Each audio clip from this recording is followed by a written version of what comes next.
नमस्कार दोस्तों, स्वागत है आप सभी का। आज की डेट है 17 जुलाई 2023। आइए शुरुआत करते हैं आज के प्रीलिम्स मंत्रा की डिस्कशन की।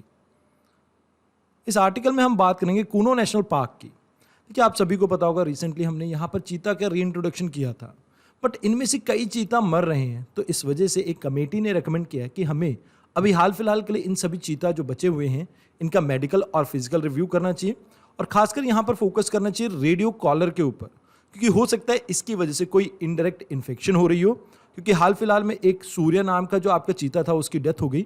तो ये जो सूर्य था इसके गले में कुछ इन्फेक्शन देखने को मिली थी जो कॉलर की वजह से हुई थी।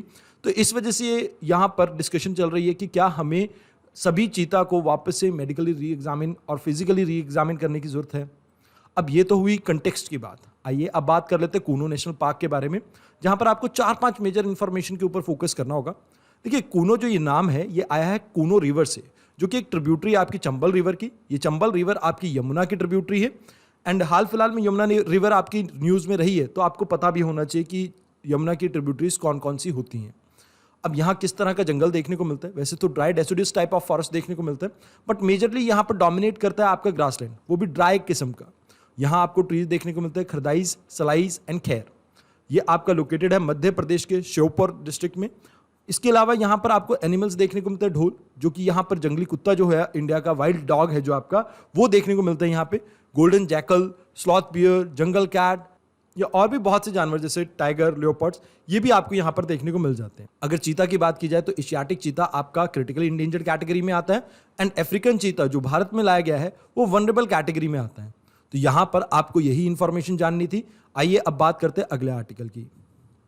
इस आर्टिकल में हम बात करेंगे हुल्लॉक गिबन्स के बारे में। देखिए, दुनिया में ऐसी 20 स्पीशीज मिलती हैं, जिसमें से एक भारत में भी पाई जाती है। भारत में कहाँ? नॉर्थ ईस्टर्न इंडिया में। अब पहले ये माना जाता था कि 2 तरह के आपके हुल्लॉक गिबन्स होते हैं। एक तो वेस्टर्न साइड में आपको देखने को मिलता है ब्रह्मपुत्र रिवर के, और दूसरा आपको अरुणाचल प्रदेश, म्यांमार और ऐसे चाइना जैसे इलाकों में देखने को मिलते हैं। अब जो वेस्टर्न साइड में देखने को मिलते थे उन्हें इंडेंजर्ड कैटेगरी में रखा गया था, और ईस्टर्न साइड वालों को हमने वनरेबल कैटेगरी में रखा हुआ था। अभी एक रिपोर्ट पब्लिश हुई, एक मीटिंग हुई थी आपके ग्लोबल गिबन नेटवर्क की, जिसमें यह कहा गया कि भाई जो आपके दोनों गिबन है ये अलग नहीं है, ये एक ही है। अब देखिए, ये हमें पता कैसे लगा? इसके लिए आपको याद रखना कि इन एप के ऊपर जेनेटिक टेस्ट कंडक्ट किया गया था, इनका जेनेटिक एनालिसिस किया गया था कि ये दोनों स्पीशीज अलग हैं कि एक। ये टेस्ट कंडक्ट किया गया था एक हैदराबाद बेस्ड सेंटर के द्वारा, जिसका नाम है centre for cellular and molecular biology. इसने ये टेस्ट कंडक्ट किया और कंफर्म किया कि ये दोनों एक ही स्पीशीज हैं। जनरली ये हुल्लॉक गिबन्स जो हैं आपके ट्रॉपिकल और सब ट्रॉपिकल फॉरेस्ट में देखने को मिलते हैं, खासकर साउथ ईस्ट एशिया में ये देखने को मिल जाते हैं आपको।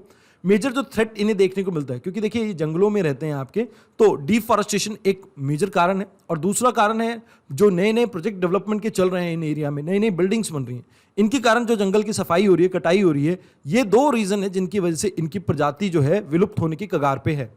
अगर बात की जाए इनकी पॉपुलेशन की, तो लगभग 12,000 इंडिविजुअल्स अभी रह गए हैं इसके। अब यहाँ आपको एक बात और पता होनी चाहिए कि ये जो जानवर है ये बहुत ज़्यादा इंटेलिजेंट है और काफ़ी स्ट्रॉन्ग फैमिली बॉन्डिंग में बिलीफ रखता है। इसके साथ साथ यहाँ आपको पता होना चाहिए ग्लोबल गिबॉन नेटवर्क के बारे में भी, जिसका विजन है कि हम कैसे सेफगार्ड कर सकें, कंजर्व कर सकें एशिया की यूनिक नेचुरल हेरिटेज को। खासकर इनका फोकस है यहाँ पर गिबन के ऊपर, और कैसे उसके लिए कंजर्व करने के लिए पॉलिसी, लेजिस्लेचर या एक्शंस को कंडक्ट करवाया जा सके, इसके ऊपर ये ऑर्गेनाइजेशन फोकस करती है। अक्सर ऐसी यूनिक ऑर्गेनाइजेशंस के बारे में यूपीएससी आपसे क्वेश्चन पूछ लेता है। आइए अब बात करते हैं अगले आर्टिकल की। इस आर्टिकल में हम बात करेंगे सिकाडा स्पीशीज के बारे में। देखिए, फॉरेन सिकाडा आपके कॉमनली साउथ इंडिया में मिलने वाली स्पीशीज है। पहले हम इसे मिस्टेकनली पूर्णा तिरंगा की एक स्पीशीज, सब स्पीशीज मानते थे, बट अभी हमने इसे ऑल टुगेदर, इसकी जो आइडेंटिटी हमने गलत डिफाइन कर दी थी, उसे अब नया नाम दे दिया गया है पूर्णा चिविडा, जो कि आपका नाम आया मलयालम से। तो आपको इसके बारे में इतना ही याद रखना है कि कहाँ मिलती है और क्या है ये स्पीशीज, बस इतना आपको पता होगा तो आपका काम चल जाएगा। आइए अब बात करते हैं अगले आर्टिकल की। अभी हाल फिलहाल में हमारा PSLV C56 एक मिशन लॉन्च होने वाला है, जिसमें हम 7 सैटेलाइट्स को लॉन्च करेंगे। इसमें से एक सिंगापुर की है, जो कि सिंथेटिक अपर्चर रडार की आपकी अर्थ ऑब्जर्वेशन सैटेलाइट है। अब यहाँ आपको याद रखना है, इसके अलावा विलॉक्स, ऑर्ब, 3 नैनो सैटेलाइट्स हैं, आर्केड है एक आपकी सैटेलाइट। अब यहाँ साथ के साथ आपको PSLV के बारे में भी पता होना चाहिए, जिसका पूरा नाम है पोलर सैटेलाइट लॉन्च व्हीकल, जिसमें 4 स्टेजेस में आपके फ्यूल डिफाइन किए जाते हैं। पहली और तीसरी जो स्टेज है उसमें सॉलिड फ्यूल को बर्न किया जाता है, वेयर एज दूसरी और चौथी जो स्टेज है उसमें लिक्विड को बर्न किया जाता है। अब यहां जो यूज किया जा रहा है rocket launcher, that is core alone. Core alone आपका लोअर अर्थ ऑर्बिट तक 1.7 टन की सैटेलाइट को भेज सकता है, वेयर एज कई बारी हम कोर अलोन के अलावा एक्सेल वर्जन भी यूज करते हैं PSLV का, जो कि जियो ट्रांसफर ऑर्बिट में आपकी 1.5 टन के आसपास तक की सैटेलाइट को पहुंचा देता है। तो यह आपको याद रखना है कि इसके दो वेरिएंट है पोलर सैटेलाइट लॉन्च व्हीकल के, एक कोर अलोन जिसमें आपके स्टैप बूस्टर्स नहीं होते हैं, जैसे S200 हमारे स्टैप बूस्टर्स होते हैं, ये इसमें यूज नहीं किए जाते हैं। एक्सेल वर्जन में हम 6 स्टैप ऑन बूस्टर्स को यूज करते हैं ताकि एक्स्ट्रा थ्रस्ट मिल सके। तो ये दोनों में फर्क होता है। यहां पर आपको इतना ही जानना था। आइए अब बात करते हैं अगले आर्टिकल की। इस आर्टिकल में हम मैप देखेंगे सीरिया का। क्यों बात कर रहे हैं हम इसके बारे में? क्योंकि अभी इराकी प्रधानमंत्री विजिट पे हैं सीरिया की। अब यहां आपका दमैकस न्यूज में रहा है। दमैकस थोड़ा आपको पूछा जा सकता है पेपर में, मैच द फॉलोइंग टाइप की कौन से एरिया में पड़ता है, बट इससे पहले हम इसके आसपास के लोकेशन का मैप देख लेते हैं। देखिए, सबसे पहली कंट्री जो आपको यहाँ पे याद रखनी है डैट इज टर्की। ये नॉर्थ में पड़ती है। फिर यहाँ पर आप याद रखने ना, इराक आता है आपका, जॉर्डन आता है, देन यहाँ पर इजराइल इसके साथ बॉर्डर शेयर करता है, लेबनान। ये आपका पूरा एरिया जो है ये मेडिटेरियन सी के साथ इसका कनेक्ट होता है। इसके अलावा कुछ इंपॉर्टेंट सिटीज, अलीपो याद रखना, हम्मा याद रखना, हमोस याद रखना। तो यहाँ पर आपको इसके मैप के बारे में इतना ही जानना था। आइए अब बात करते हैं अगले आर्टिकल की। अभी रिसेंटली यूके ने comprehensive and progressive agreement for trans Pacific partnership को ज्वाइन किया है। ये एक तरह का आपका फ्री ट्रेड एग्रीमेंट है बिटवीन 11 नेशंस। पहले 12 हुआ करते थे, बट यूएसए इससे निकल गया। तो उसके बाद से यहाँ पर आप देखते हैं ऑस्ट्रेलिया, ब्रुनेई, मेक्सिको, न्यूजीलैंड, चाइल, Vietnam, Japan, Malaysia, Peru, Singapore and Canada, इन्होंने मिलकर इसको आगे कंटिन्यू किया। यहां पर कोशिश ये की जा रही है कि 99% तक टैरिफ जो गुड्स एंड सर्विसेज पे लगते थे उन्हें हटा दिया जाए। यहां पर एक स्पेशल फोकस किया गया लेबर प्रोटेक्शन के ऊपर, मतलब लेबर लॉज काफी स्ट्रिंजेंट किए गए हैं यहाँ पे, और साथ के साथ इन्वायरमेंटल अब्यूज को रोकने के लिए, यानी इन्वायरमेंट की ओवर एक्सप्लॉयटेशन के लिए जो भी चीजें रिस्पॉन्सिबल है उसे कम करने की यहाँ पे फोकस किया जाएगा। अब इसका बेनिफिट क्या मिलने वाला है यूके को? तो यहाँ इनके लिए इंडो पैसिफिक के गेट खुल जाएंगे, पहली चीज। साथ के साथ जीरो टैरिफ पे भी चीज, कार, जिन, अल्कोहल ऐसी चीजों को बेच पाएंगे। इसके अलावा यूके के पास यहां पर वीटो रहेगा, और भविष्य में अगर चाइना इसको ज्वाइन करना चाहेगा भी तो भी यहां पर यूके इसको वीटो आउट करके चाइना को यहां से जुड़ने से रोक पाएगा।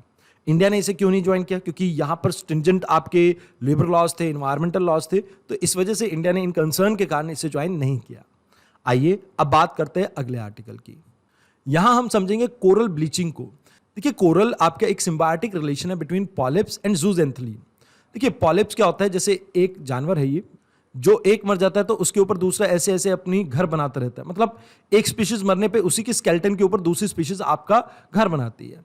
ये मेन सोर्स है आपके कैल्शियम का ओशंस के अंदर। अब ये हैबिटेट प्रोवाइड करता है आपके जूजेंथलीन को, जो कि आपका फोटोसिंथेसिस कंडक्ट करता है, और इसके थ्रू फूड प्रोवाइड करता है आपके पॉलिप्स को और खुद को भी। अब यहां ये जूजेंथलीन को पॉलिप्स क्या करता है? बचाता है किसी भी इन्वेजिव अटैक से। मतलब कोई भी स्पीशीज आके इन्हें खा नहीं सकते जल्दी से, बिकॉज ये इसको घर प्रोवाइड करता है, एक स्ट्रेंथ प्रोवाइड करता है, आप ये कह सकते हैं। अब यहां एक चीज आपको याद रखनी है, जो कलर्स आप देखते हैं ओशन में अलग अलग, ये कलर्स भी बेसिकली इसी की वजह से, जूजेंथलीन की वजह से है। ये अक्सर आपको ट्रॉपिकल रेन फॉरेस्ट की तरह कंपेयर करने को मिल सकते हैं। जैसे एक स्टेटमेंट आई थी यूपीएससी एग्जाम में कि क्या ये रेन फॉरेस्ट ऑफ द सी हैं, ओशंस हैं, तो डेफिनेटली ये बात सही है, क्योंकि यहां पर आपको हाईएस्ट बायोडाइवर्सिटी देखने को मिलती है ओशंस के अंदर। क्यों? क्योंकि यहां पर मैक्सिमम आपको फूड प्रोवाइड करता है ये एरिया।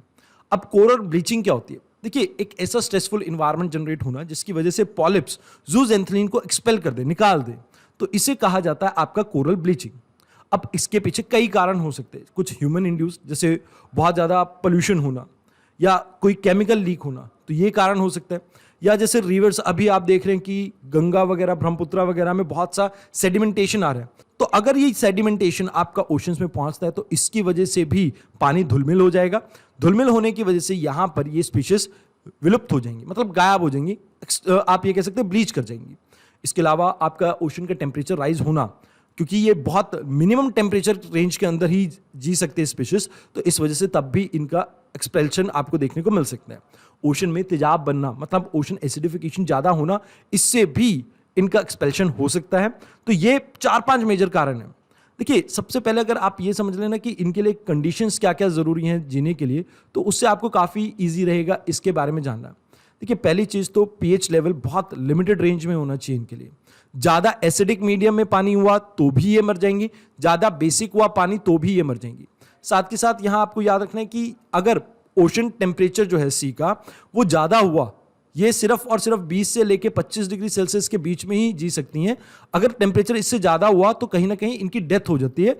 मतलब ये जो कोरल है इसमें से जूजेंथ्रिन आपका निकल जाएगा। इसके अलावा इन्हें सनलाइट चाहिए होती है फोटोसिंथेसिस करने के लिए। तो किसी भी तरह से अगर पानी की क्लैरिटी के ऊपर कोई असर पड़ रहा है, मतलब जैसे मान लीजिए अगर सी वाटर लेवल आपका राइज करता है, वाटर लेवल राइज करेगा तो आपको पता होना चाहिए कि 200 मीटर तक ही आपकी सनलाइट पेनिट्रेट कर सकती है। अब पहले जहां आपको कोरल मिलते थे वो मान लीजिए स्पेस चली गई है 300 मीटर के डेप्थ पे, तो इसके बाद यहां पर टेम्परेचर बहुत ज़्यादा ठंडा हो जाएगा। अगर टेम्परेचर ठंडा हुआ तो इससे भी इनकी डेथ हो सकती है। ये चीज़ आपको याद रखनी कि लाइक क्लियर वाटर इन्हें चाहिए होता है, ज़्यादा ठंडा हो गया तब भी ये मर जाएंगी। सनलाइट की पेनिट्रेशन ज़रूरी है। अब अगर आप देखिए रिवर्स बहुत ज़्यादा सेडिमेंट लेके आएंगी तो उससे भी तो पानी की ट्रांसपेरेंसी के ऊपर असर पड़ेगा ना, फोटोसिंथेसिस नहीं हो पाएगी तो तब भी ये मर जाएंगे। तो इन सिचुएशंस में आप देखते हैं कि ये जो आपके पॉलिप्स हैं वो जूजेंथ्रिन का साथ छोड़कर चले जाते हैं। अब जैसे ये साथ छोड़ के जाते हैं तो ये व्हाइट कलर के हो जाते हैं और इसी को कहा जाता है कोरल ब्लीचिंग। आई होप आपको ये कॉन्सेप्ट समझ में आया हो। आइए अब बात करते हैं अगले आर्टिकल की। देखिए, अभी जो पुतिन है इन्होंने धमकी दी है यूक्रेन को कि भाई अगर आप क्लस्टर म्यूटेशन बॉम्ब्स को इस्तेमाल करेंगे तो हमारे पास भी बहुत सारे हैं। देखिए, क्लस्टर बॉम्ब्स क्या होते हैं, जैसे आप एक ही क्लस्टर के अंदर बहुत से बम को असेंबल करके ड्रॉप करते हैं। ये अलग अलग समय पे आपके फटते हैं जिसकी वजह से डैमेज बहुत ज़्यादा होता है और एक बड़े एरिया को ये टारगेट कर सकते हैं। अब अगर यूएसए यहाँ पर इन्हें सप्लाई कर रहा है इन चीज़ों की, ये बॉम्ब्स की जो ऑलरेडी बैन है, तो यहाँ पर पुतिन ने कहा है कि भाई हमारे पास भी इन चीज़ों की कमी नहीं है। इसके अलावा यहाँ पर यूक्रेन के आसपास का ब्लैक सी वाला एरिया आपका न्यूज़ में रहा था, क्योंकि अभी जो डील हुई थी यूक्रेन और रशिया के बीच में ग्रेन्स को लेके, वहाँ उसको कंप्लीट कर दिया गया है। तो यहाँ आप ये समझिए कि ब्लैक सी ये आपका एरिया है। इसके आसपास जो आपको कंट्रीज मिलती है दैट इज BGT RUR। यहाँ पर आप याद रखिए Bulgaria, Georgia, Turkey, Romania, Ukraine and Russia, ये आपकी इंपॉर्टेंट कंट्रीज है जो ब्लैक सी के आसपास लोकेटेड है। ये क्रीमिया वाला एरिया जो 2014 में एनेक्स कर लिया गया था, 14-15 में रशिया के द्वारा। और यहाँ पर आपको देखने को मिलता है सी ऑफ अजोव। ये सी ऑफ अजोव आपके ब्लैक सी से कनेक्टेड है स्ट्रेट ऑफ करैच के थ्रू, तो ये भी आपको ध्यान में रखना है। आइए अब बात करते हैं अगले आर्टिकल की। इस आर्टिकल में हम बात करेंगे ईस्ट सी के बारे में। अभी रशिया और चाइना ने मिलकर यहाँ पर ट्रेनिंग स्टार्ट की है, अपने जो मिलिट्री ड्रिल्स वगैरह नेवी की वो स्टार्ट कर दी है। अब ये जो ईस्ट सी है आपका काफ़ी करीब पड़ता है आपके जापान के, अक्सर इसे सी ऑफ जापान भी कहा जाता है। तो यहाँ पर अगर आपका चाइना और रशिया अपनी ट्रेनिंग स्टार्ट करता है मिलिट्री, तो इसकी वजह से बहुत सी दिक्कत हो सकती है जापान को एंड इवन यूएसए को, क्योंकि यूएसए के अलाय हैं यहाँ पे दो, दैट इज साउथ कोरिया और आपके जापान। तो इस वजह से ये आर्टिकल थोड़ा इंपॉर्टेंट हो जाता है। यहाँ पर आपको याद रखना है कि सी ऑफ जापान के आसपास कौन सी कंट्रीज लोकेटेड है। तो रशिया आप याद रखना, नॉर्थ कोरिया, साउथ कोरिया और जापान। एक इंपॉर्टेंट इंफॉर्मेशन यहाँ पे ये है कि चाइना का कोई भी लैंड बॉर्डर पार्ट यहाँ पर ओपन नहीं होता है ईस्ट सी में या सी ऑफ जापान में। इस आर्टिकल में आपको इतना ही जानना था। आइए अब बात करते हैं अगले आर्टिकल की। देखिए, इस आर्टिकल में ये बताया जा रहा है कि भारत के अंदर जो फॉरेन पोर्टफोलियो इन्वेस्टमेंट है वो जुलाई मंथ में काफ़ी अच्छा देखने को मिल रहा है। 30,000 के करीब हमने यहाँ पर जोड़ लिए हैं फॉरेन पोर्टफोलियो इन्वेस्टमेंट में, और ये आपके मई और जून मंथ से ज़्यादा हो सकता है। देखिए, मई और जून मंथ में हमने रिस्पेक्टिवली अगर बात की जाए 43,000 करोड़ और 47,000 करोड़ को कलेक्ट किया था यहाँ पर फॉरेन पोर्टफोलियो इन्वेस्टमेंट से। इस बार हो सकता है कि हम इससे भी काफ़ी आगे चले जाएं। तो यहाँ आपको ये चीज़ याद रखनी है। अब ये जो आपका फॉरेन पोर्टफोलियो इन्वेस्टमेंट है, इसका मतलब होता क्या है? इसका मतलब सिंपल सा है कि आप इन्वेस्ट कर रहे हैं किसी भी कंट्री के एसेट सिक्योरिटी के अंदर, मतलब आप खुद की कंट्री में नहीं, बाहर के देश के अंदर आप एसेट और सिक्योरिटी के अंदर इन्वेस्ट कर रहे हैं। अब इसमें क्या आ सकता है, जैसे स्टॉक आ सकते हैं, आपके बॉन्ड्स आ सकते हैं, एक्सचेंज ट्रेडेड फंड्स आ सकते हैं। ये जो आपकी फॉरेन पोर्टफोलियो इन्वेस्टमेंट रहती है, शॉर्ट टर्म इन्वेस्टमेंट रहती है, जहां पर पर्सन मैनेजरियल पार्ट में नहीं आता है। ये आपका BOP यानी बैलेंस ऑफ पेमेंट के कैपिटल अकाउंट का पार्ट है। तो यहां आपको इतना ही याद रखना था। आइए अब बात करते हैं अगले आर्टिकल की। अभी रिसेंटली जो NSO का डाटा है, इसको रिव्यू करने के लिए एक नए पैनल को बनाया गया है। देखिए, पहले एक आपका पैनल हुआ करता था standing committee for economic statics, इसने अपना काम ठीक से नहीं निभाया। तो यहां पर आपके जो प्रधानमंत्री के अंडर एक काउंसिल है, that is economic advisory council. इन्होंने रिकमेंड किया है कि आप एक अलग से बॉडी बनाओ, जो पुरानी वाली बॉडी से 2019 में बनाया था, इस बॉडी को खत्म करके अब आप बना दीजिए स्टैंडिंग कमेटी ऑन स्टैटिस्टिक्स। अब इसे कहा गया कि आप जो भी आपके रिजल्ट या मेथोडोलॉजी से रिलेटेड इश्यूज आते हैं आप उनको एड्रेस कीजिए, मतलब जो भी हम डाटा कलेक्ट कर रहे हैं। और इसके अलावा क्या हमारे डाटा कलेक्शन में गैप है, क्या ग्लोबल प्रैक्टिसेस हैं, क्या हम कमी कर रहे हैं, उसको आप देखिए। साथ के साथ आप एडमिनिस्ट्रेटिव स्टैटिक्स में भी इंप्रूवमेंट लेके आए ताकि डाटा के आउटकम को हम इंप्रूव कर सकें। अब ये आपके 16 मेंबर की मैक्सिमम बॉडी हो सकते। अभी हाल फिलहाल के लिए कहा गया कि 10 ऑफिशियल मेंबर और 4 अनऑफिशियल मेंबर इसमें रहेंगे। अब क्या रीजन था आपकी इस कमेटी को, standing committee for economic statics को हटाने का? तो डाटा क्वालिटी से रिलेटेड एक इशू था, क्योंकि कंजम्पशन एक्सपेंडिचर से रिलेटेड और एम्प्लॉयमेंट से रिलेटेड जो भी डाटा कलेक्ट किया गया था रिसेंटली, उसमें कमी देखने को मिल रही थी। इस वजह से ये जो आपकी ऑर्गेनाइजेशन है इसे शट डाउन करने की बात की गई है। 2019 में बनी थी ये ऑर्गेनाइजेशन, वैसे भी इसका टाइम जो था वो पूरा टेन्योर पूरा हो ही गया था लगभग, तो इस वजह से यहाँ पर इसे अब बंद कर दिया जाएगा। तो आज के इस आर्टिकल में इतना ही था। अगर आपको हमारा लेक्चर पसंद आया हो और आप चाहते हैं कि हमारे हैंड रिटन नोट्स को डाउनलोड करना, तो यहाँ आप इस QR कोड को स्कैन कर सकते हैं और ज्वाइन कीजिए हमारे टेलीग्राम चैनल को, यूपीएससी मंच को। तो आज के इस वीडियो में इतना ही, धन्यवाद।